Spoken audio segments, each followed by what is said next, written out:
Former world champion, junior middleweight Raul Marquez. How's life? Good. Always good seeing you here at the fights. It's good, man.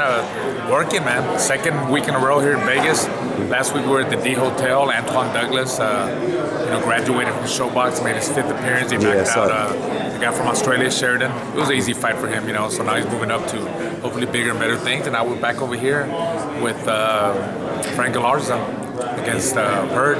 He's fighting for the 4th time on Showbox. Galarza. He's a guy that's been coming up, and he's been proving himself. He's a guy that came up the hard way in the pros. Because he's been beating guys that he wasn't supposed to beat, and we'll see how he does tomorrow with this undefeated Jared Hurd.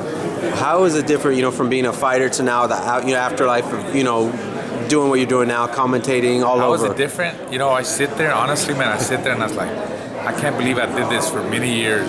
So I was like 37 years old. As a matter of fact, my son, my older son, Raul Jr., they box too. All my boys box, but he's real good on dates. And I think 2 or 3 days ago, it's been 7 years since I retired from boxing. I fought Arthur Abraham for the middleweight title in Germany, in Bamberg, Germany. So he reminded me of that. And it's been already 7 years. It seems like it was just maybe a year ago, or just didn't know it was that long. But sitting and watching the fights and calling the fights from down here, it's totally different. Of course, I'm not getting hit anymore, but it's a tough sport. It's a tough sport, and that's why you got to be 100% ready. You got to in all kinds of ways, mentally and physically. Training, weight-wise, you just got to be ready, man. Gotcha. A big fight coming up, Cotto Canelo. Break that down for me if you can.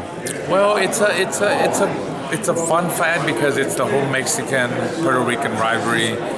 Cotto has been around. He makes for exciting fights. He's beat a lot of top guys. He's been there with a lot of top guys, and he's got the experience, But I think he's been in a lot of wars. He's been in a lot of wars. Obviously, Canelo's the younger guy. Youth is always going to beat an older guy that's that has been around and has been through his best days probably. But I think Canelo's catching him at the right time.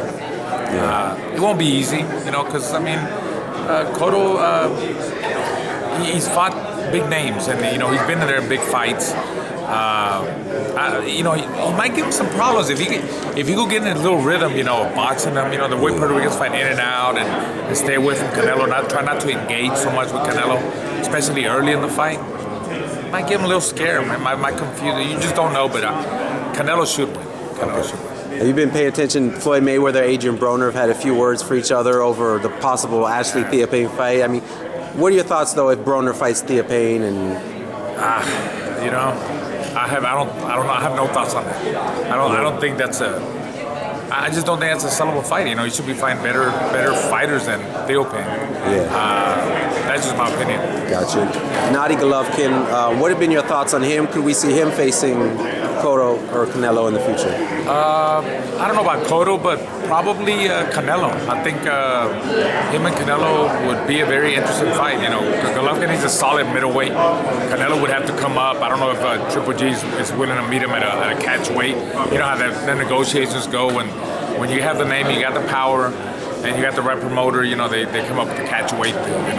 It's either 154 or 160. I don't believe in catch weights, but but boxing is a business, and it's been treated as a business in the past. And for bigger events like this, like if Golovkin fought Canelo, I like to see that fight. I think it's a fight that a lot of fans want to see.